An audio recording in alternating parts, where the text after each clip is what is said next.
तो जैसा कि मैंने कहा था, द अपोथेकेरी प्रिंस का एक और एपिसोड आ चुका है। तो एपिसोड को शुरू करते हैं। पिछले एपिसोड के एंड तुम देखा था, जो प्रिंस एंड्रयू है और जो प्रिंस थियो है, इन दोनों के बीच में एक खतरनाक फाइट होने वाली है। दोनों फाइट में जो जीत जाएगा उसको मिलेगी इस सिटी की गद्दी, मतलब वो क्राउन प्रिंस बन जाने वाला है। इन दोनों फाइटर्स का पूरा भविष्य इसी फाइट के ऊपर डिपेंड करता है। सबके सब इस उम्मीद में बैठे हुए हैं कि जो प्रिंस थियो है वो आसानी से इस फाइट में जीत जाएगा और हमारा जो मेन कैरेक्टर मतलब एंड्रयू है वो बुरी तरीके से इस फाइट के अंदर पिटने वाला है। थियो यहाँ पर थोड़ी बहुत सिंपैथी भी दिखा रहा होता है कि मैं तुम्हें पीटा नहीं चाहता वो सब कुछ, लेकिन फाइट तो पक्के तौर पर होने वाली है। एंड्रयू इस टाइम पूरा कॉन्फिडेंट है, अपने हाथ में एक शील्ड पकड़े खड़ा होता है और यहाँ से हम कुछ देर पहले का एक फ्लैशबैक दिखते हैं जिससे में एंड्रयू अपने आप को तैयार कर रहा है इस फाइट के लिए। उसने कुछ तो स्ट्रेटेजी सोच के रखी है कि वो किस तरीके से थियो से फाइट में जीतेगा। वो जब खुद को ट्रेन कर रहा होता है तो उस समय बेरू से कहता है, अगर मैं किसी तरीके से 3 सेकंड के लिए फाइट में सर्वाइव कर जाता हूं तो आसानी से फाइट में जीत सकता हूं। मुझे केवल स्टार्टिंग के 3 सेकंड सर्वाइव करना है और फिर ये फाइट पूरी तरह से मेरी होने वाली है। जिसमें उनका बेरू चुका हुआ होता है कि इसका क्या मतलब बनता है 3 सेकंड, उसके बाद फाइट में जीत जाएंगे। फिलहाल बेरू को ये बात समझ में नहीं आ रही है। वो बस मोटिवेशन बढ़ने के लिए एक बार बोल देता है कि हो सकता है अब फाइट में जीत जाए, पूरी कोशिश कीजिएगा। इस पे एंड्रयू कहता है, मुझे पता है तुम्हारा ये फेक मोटिवेशन है, तुम्हें मेरे ऊपर बिल्कुल भी भरोसा नहीं है कि मैं इस फाइट में जीत सकता हूं, लेकिन मैं तुम्हें और सबको दिखा दूंगा कि मेरी काबिलियत कितनी ज्यादा है। इसके दम दोबारा से उस फाइट एरिया का सीन देखते हैं। एंड्रयू अपने हाथ में उस शील्ड पकड़े खड़ा हुआ है और फाइट जल्दी शुरू होने वाली है। किंग सबके सामने अनाउंस करता है कि जो कोई भी इस फाइट में जीत जाएगा उसको इस सिटी की अगली गद्दी मिलने वाली है, वो मेरे बाद में राजा बनेगा। इसके नियम एकदम आसान है, प्रिंस एंड्रयू को 5 मिनट तक इस फाइट के अंदर सर्वाइव करना है। अगर वो सर्वाइव कर जाता है तो वो इस फाइट में जीत जाएगा, और अगर उसने प्रिंस थियो को फाइट में हरा दिया तो भी वो फाइट में जीत जाएगा। और इसके अलावा अगर इस फाइट के कुछ नतीजे निकलते हैं, प्रिंस थियो 5 मिनट पूरे होने से पहले प्रिंस एंड्रयू को फाइट में हरा देता है तो उसकी जीत हो जाने वाली है और वो बनेगा अगला किंग। प्रिंस एंड्रयू अपनी क्राउन प्रिंस की गद्दी को छोड़कर सह सम्मान उसको अपने छोटे भाई थियो के हवाले करेगा। किंग की थकने के साथ में फाइट शुरू हो जाती है। सबके सब एकदम खामोशी से इस फाइट को देखने लगते हैं। तभी किस चीज से गिरने की हो जाती है। असल में एक तलवार नीचे गिरी है। प्रिंस एंड्रयू के हाथ में से उसकी तलवार छूट चुकी है। सभी देख के चौंक जाते हैं कि ये किस तरह क्राउन प्रिंस है, अपनी तलवार तक को ठीक से पकड़ नहीं पा रहा, ये कैसा क्राउन प्रिंस बनेगा। तभी सबकी नजर पड़ती है असल में प्रिंस एंड्रयू ने अपनी मर्जी से तलवार को नीचे की तरफ गिराया है। वो इस फाइट को शायद कंटिन्यू नहीं करना चाहता, वो सरेंडर करने वाला है। यही सबके सब सोचने लगते हैं। प्रिंस थियो भी इस टाइम पर यही सोच रहा है। वो सवाल करता है, तुम क्या करने वाले हो, क्या तुम सरेंडर करने वाले हो, और वो भी इतने सारे लोगों के सामने। इन सभी लोगों को इकट्ठा करने के बाद में इस तरह सरेंडर करने का क्या मतलब बनता है, ये किस तरह की इंसल्ट कराना चाहते हो तुम हमारी फैमिली की। तभी एकदम से प्रिंस एंड्रयू कुछ करता है। वो अपने दोनों हाथों से अपनी शील्ड को पकड़ लेता है, जो कि ये बता रहा है अभी इस समय सरेंडर करने का कोई भी इरादा नहीं है। फाइट तो अभी भी कंटिन्यू है। वो अपनी शील्ड से पूरी फाइट को कंटिन्यू करने वाला है। प्रिंस थियो भी इस समय एंड्रयू की चाल को पूरी तरह समझ जाता है। असल में एंड्रयू ये सोच कर रखा है कि 5 मिनट तक इस फाइट में सर्वाइव करेगा, किसी भी तरीके से अपनी शील्ड को पकड़कर हर एक अटैक को ब्लॉक करेगा और 5 मिनट बाद में उसकी फाइट में जीत हो जाएगी। लेकिन इस तरीके से फाइट में जीतना एकदम नामुमकिन है, क्योंकि प्रिंस थियो बहुत ज्यादा ताकतवर है। वो अपनी ताकत के जोर पर बड़ी आसानी से उसे केवल कुछ सेकंड के अंदर यहाँ से बाहर फेंक देने वाला है और आसानी से फाइट में जीतने वाला है। वो तुरंत ही पावर को एक्टिवेट करता है। उसके चेहरे के ऊपर एक हल्की स्माइल होती है और फिर जोर से चलकर अपनी स्वॉर्ड से उसके ऊपर अटैक कर देता है। उसकी स्वॉर्ड में बहुत ज्यादा पावर होती है। किंग जब इस फाइट को देखता है वो समझ जाता है अब ये फाइट खत्म हो चुकी है। प्रिंस थियो ने इस अटैक के अंदर अपना सब कुछ लगा दिया है, अपनी सारी माना पावर, स्ट्रेंथ और एकदम सही एंगल जिससे उस शील्ड को नष्ट किया जा सकता है। ये फाइट अब खत्म हो चुकी है। इसी समय प्रिंस एंड्रयू अपनी शील्ड को ऊपर करके अटैक को ब्लॉक करने की कोशिश करता है और फिर वही होता है जो कि होना था। तलवार और शील्ड आपस में टकरा जाते हैं। एक जोरदार आवाज उस जगह फैल जाती है और साथ में हल्का सा धुआं भी दिखाई देता है। दोनों की एनर्जी आपस में टकराई है, ये उसी कारण धुआं दिखाई दे रहा है। और प्रिंस थियो इमेजिन कर रहा होता है शायद से इस फाइट के अंदर वो अभी जीत चुका है, ये फाइट खत्म हो चुकी है। प्रिंस एंड्रयू अभी इस समय उसके में सरेंडर कर देगा और वो साथ में ये भी सोच रहा होता है कि काश प्रिंस एंड्रयू कुछ देर पहले सरेंडर कर देता तो उसकी बॉडी के ऊपर सारी चोटें नहीं लगती। ये अटैक पड़ने के बाद में वो जरूर से बुरी तरह से घायल हो जाएगा और उसको रिकवर करने में कई दिन लगने वाले हैं। और वो क्योंकि बहुत ज्यादा बीमार रहता है तो ये उसकी बीमारी के अंदर भी बुरी तरह से इफेक्ट डालेगा। प्रिंस थियो का इस तरह से फाइट के अपने भाई की चिंता करना ये दिखाता है कि वो अपने भाई की कब्जे चिंता करता है। उसके बारे में जो अब तक बताया गया वो शायद थोड़ा बहुत गलत हो सकता है। इसके अंदर जब धूल उड़ती है तो दिखाई देता है प्रिंस एंड्रयू बड़ी शान से उस जगह पर खड़ा हुआ है। उसके चेहरे के ऊपर हल्की स्माइल है और उसने अपनी शील्ड से आसानी से अटैक को ब्लॉक कर लिया है। सबकी सब देख के चौंक जाते हैं कि चीज पॉसिबल कैसे हो सकती है। प्रिंस एंड्रयू इतने खतरनाक अटैक को कैसे ब्लॉक कर सकता है। लेकिन साथ में वो ये भी सोचने लगते हैं कि शायद से प्रिंस थियो ने इस अटैक के अंदर बहुत ज्यादा कमजोर लगाया। वो अपने भाई को भी ज्यादा अटैक नहीं करना चाहते, इसी वजह से एकदम कमजोर तरीके से अटैक कर रहे हैं। लेकिन किंग जो ऊपर की तरफ बैठा हुआ है वो एकदम चौंका हुआ होता है। उसको तो पता है इस ट्रक के अंदर पूरी जान लगाई गई थी। प्रिंस एंड्रयू इस ट्रक को ब्लॉक कर पाया है अपनी खुद की काबिलियत के कारण, या फिर शायद से यहाँ पर कोई लक हो सकता है, क्योंकि प्रिंस थियो ने तो अटैक करने में किसी तरह की कोई कमी नहीं छोड़ी थी। वहीं प्रिंस थियो भी ये सोच काफी ज्यादा चौंका हुआ है। वो पीछे की तरफ हट जाता है। वो सोचने लगता है कि सच में इसके अंदर इतनी काबिलियत हो सकती है कि ये मेरे अटैक को ब्लॉक कर पाए। लेकिन कुछ फर्क नहीं पड़ता, फाइट में जीतूंगा तो मैं। और ये कहते हुए दोबारा अटैक करता है और अब की बार प्रिंस एंड्रयू के पांव उखड़ जाते हैं, वो जोर से उछल जाता है और सभी देख के चिल्लाना शुरू कर देते हैं। स्पेशली बेरू, उसको प्रिंस की चिंता हो रही होती है। वो जोर से कहता है प्रिंस एंड्रयू। तभी एंड्रयू अपने आप को संभाल लेता है। वो अभी भी इस फाइट के अंदर बरकरार है। उसने अभी भी अपनी शील्ड से अटैक को तो ब्लॉक कर लिया, लेकिन थोड़ा बहुत इंपैक्ट उसकी बॉडी के ऊपर आया है। इस समय एंड्रयू के हाथ बहुत बुरी तरह से कांप रहे होते हैं। वो अपने शील्ड को ठीक तरह से पकड़ नहीं पाता। इसी समय वो डिसाइड करता है कि अब तो डिफेंस करने से काम नहीं चलेगा, खुद आगे बढ़कर अटैक करने पड़ेंगे। वो जोर से चलता है और अपने सर पर को इकट्ठा कर उस शील्ड से थ्यू को प्रोटेक्ट करने की कोशिश करता है। थ्यू बड़ी आसानी से अपने स्वॉर्ड से अटैक को ब्लॉक कर लेता है और साथ में एंड्रयू से कहता है ये तुम क्या करने की कोशिश कर रहे हो, एक शील्ड से अटैक कर रहे हो, ये किस तरह की टेक्निक है, इससे कुछ भी नहीं होने वाला, तुम मुझे जरा से भी कुछ बिगाड़ नहीं सकते हो, ये केवल टाइम वेस्ट करने की टेक्निक है, लेकिन अब मैं तुम्हें जरा से भी टाइम वेस्ट करने नहीं दूंगा। इस समय एंड्रयू समझ जाता है असल में जो प्रिंस थ्यू है उसकी माना पावर काफी अच्छी है। वो काफी अच्छी तरीके से अपनी बॉडी के अंदर माना पावर को अब्सॉर्ब कर सकता है और उसका यूज करना भी उसको ठीक तरह से आता है। इसलिए इस तरह की फाइट के अंदर उसके सामने केवल अटैक करने की कोशिश करना ये बहुत ज्यादा खतरनाक हो सकता है, बल्कि उल्टी चाल उसके ऊपर ही पड़ सकती है। और अब इसके बाद में ये दोनों अपने आखिरी अटैक करने वाले हैं। फाइट बहुत ज्यादा लंबी चल चुकी है। अब एक अटैक के साथ में इस फाइट को खत्म किया जाएगा। प्रिंस थ्यू जोर से में चल जाता है, अपनी सारी पावर को अपनी स्वॉर्ड में डालता है, अपनी स्वॉर्ड के अंदर सारी माना पावर उसने भर दी है और एक अटैक के अंदर वो इस फाइट को खत्म करने वाला है। वहीं प्रिंस एंड्रयू उसने अपनी सारी पावर अपने शील्ड के अंदर डाल दी है।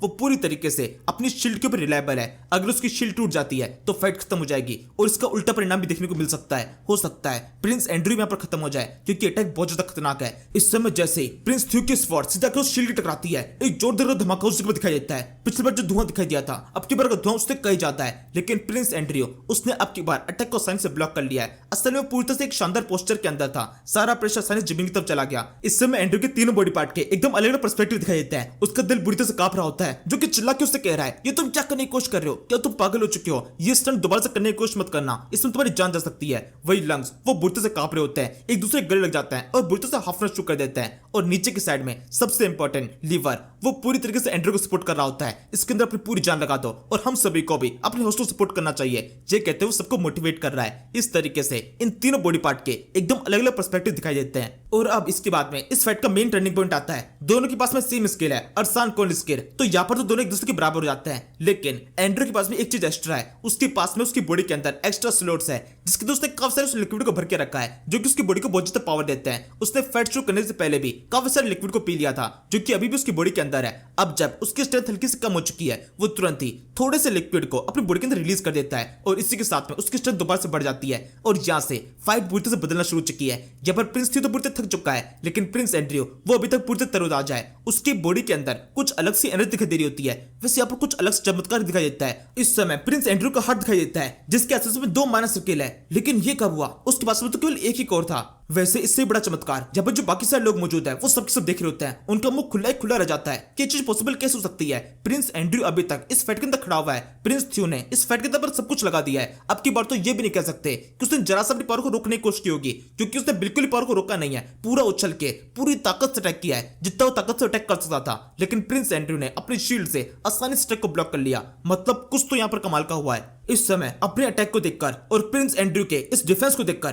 थ्यू को खुद को शर्म आ रही होती है कि ये सब कुछ हो क्या रहा है। उसके चेहरा पूरी तरह से लाल पड़ जाता है। वैसे इस समय चेहरे के लाल पड़ने के अलावा भी कुछ और चीजें हो रही है। प्रिंस थ्यू थोड़ा बहुत लड़खड़ाना शुरू कर देता है, थोड़ा पीछे की तरफ हट जाता है। असल में इस समय जो असलन कोर स्किल है उसकी मेन एक्टिविटी दिखाई दे रही होती है।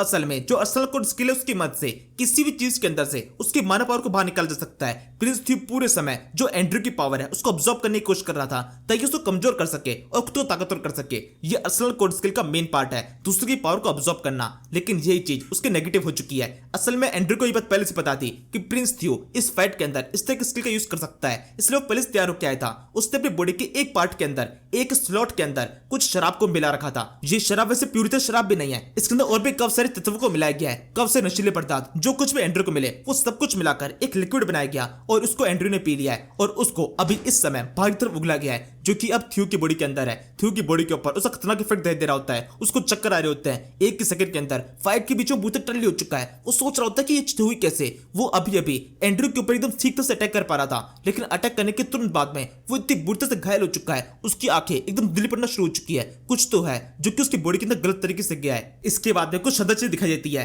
असल में प्रिंस थ्यू उतना भी बुरा नहीं जितना अब तक उसको दिखाया गया। असल में ये तो बहुत ही शानदार इंसान है, एकदम संत किस्म का इंसान। अभी उसकी हालत इतना खराब हो चुकी है, लेकिन इसके बावजूद भी वो खुद के बारे में सोचने के बजाय अपनी उस गद्दी के बारे में सोच रहा होता है जो उसको जल्दी मिलने वाली है, अपने सिटी के बारे में सोच रहा होता है जिस सिटी को उसकी जरूरत है, साथ में अपने भाई के बारे में सोच रहा होता है जिसकी हेल्थ बहुत ज्यादा खराब है। अगर वो किंग बनता है तो उसके ऊपर काफी सारे अटैक हो सकते हैं और उसकी हेल्थ और भी ज्यादा खराब हो सकती है। इसी वजह से अपने भाई को, अपने सिटी को बचाने के लिए वो किंग बनना चाहता है और इसके लिए उसको 5 मिनट के अंदर अपने भाई को फाइट में हराना पड़ेगा। यही सोचते हुए वो दोबारा से तैयार हो जाता है अटैक करने के लिए। वो किसी तरीके से अपना कंसंट्रेशन दोबारा से लेके आता है इस फाइट के ऊपर और आखिरी अटैक करने के लिए तैयार हो जाता है। एक और आखिरी अटैक, अपनी पूरी जान उसने एक और अटैक के अंदर लगा दी है। वो तेजी से अपने भाई को तो बढ़ना शुरू कर देता है और अब इसके बाद में फाइट नहीं रही है बल्कि एक जिद बन चुकी है। सही गलत की लड़ाई नहीं है, दोनों तरफ इस टाइम पे सही है और दोनों इस फाइट के अंदर अपना पूरा जोर लगा रहे होते हैं। इस समय एंड्रू समझ जाता है फाइट के अंदर और जगह लगाने से अच्छा होगा थोड़ी और कॉकटेल पिला दी जाए। वो थोड़ी सी और कॉकटेल को अपनी बॉडी से बाहर रिलीज करता है जो कि तुरंत ही थ्यू की बॉडी की चली जाती है।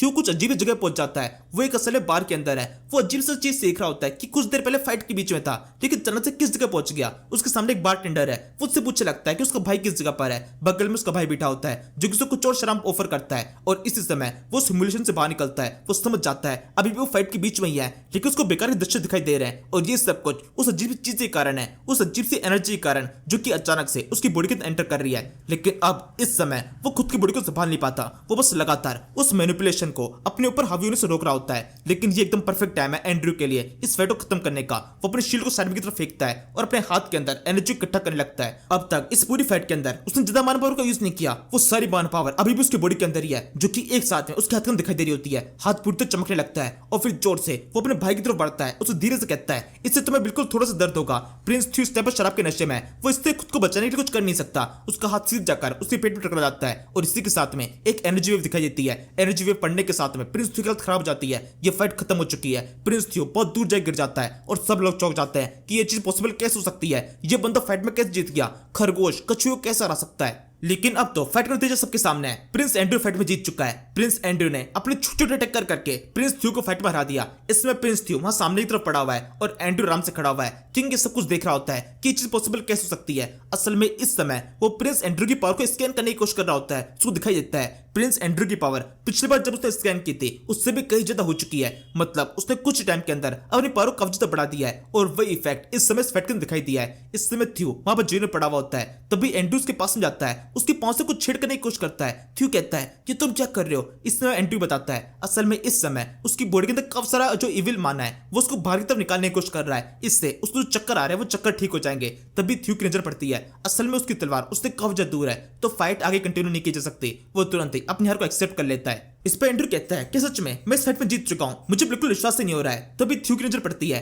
एंड्रू के सर से खून बह रहा है। वो उससे पूछने लगता है ये क्या हुआ, ये खून बहना कब शुरू हुआ। जिस पर एंड्रू बताता है असल में तुम्हारे अटैक से नहीं हुआ है, मेरी खुद की शील्ड मेरे सर पे टकरा गई थी जब मैं तुम्हारे आखिरी अटैक को ब्लॉक कर रहा था। उस अटैक को ब्लॉक करना काफी मुश्किल था। मेरी खुद की शील्ड मेरी टकराकर मुझे दर्द दे गई। इसके बाद में प्रिंस थ्यू थोड़ा और दिल जीतने वाला काम कर देता है। वो अपने बड़े भाई से माफी मांगना शुरू कर देता है उसके एरोगेंस के लिए जो कि उसने अभी सबके सामने दिखाया। अपने बड़े भाई की इंसल्ट करने की कोशिश की। वो उस हर चीज के लिए माफी मांग रहा होता है। उसने सबके सामने कहा कि उसका बड़ा भाई उससे फाइट में कमजोर है और वो उसको फाइट में हरा सकता है। ये सब कुछ उसको बिल्कुल भी नहीं कहना चाहिए था। अभी इस समय अपने भाई से हारने के बाद में उसको अपनी गलती के साथ हो चुका है और वो बिल्कुल भी दुखी नहीं है बल्कि बहुत ज्यादा इंस्पायर है कि उसके बड़े भाई ने उसको फाइट में हराया। इसके बाद में एंड्रू खड़ा होते हुए वो कैसा फील कर रहा है उसके बारे में पूछने लगता है। इसमें थ्यू कहता है मुझे बहुत ज्यादा शर्म सी आ रही है। एंड्रू कहता है तुम्हें शर्म क्यों आ रही है, ये नॉर्मल सी बात है। हम दोनों की जब फाइट हुई ये फाइट तो होनी ही थी और वैसे मैं तुम्हारी मेंटल कंडीशन नहीं फिजिकल कंडीशन पूछ रहा हूँ। तुम कैसा फील कर रहे हो फिजिकली, क्या तुम्हें ज्यादा दर्द तो नहीं हो रहा। इस पे थ्यू कहता है नहीं दर्द तो बिल्कुल भी नहीं हो रहा है। अब तुम्हें मुझे कुछ भी फील नहीं हो रहा, मतलब सब कुछ काफी शानदार है। इस पे एंड्रू कहता है तुम्हारी बॉडी के अंदर कुछ अल्कोहल था जो कि मैंने बाहर निकाल लिया है, अब तुम सब कुछ ठीक हो। और अब इसके बाद में एक और कमाल का सीन इस जगह पे देखने को मिलता है। एक ही दिल है, ये बंदा कितनी बार जीतेगा।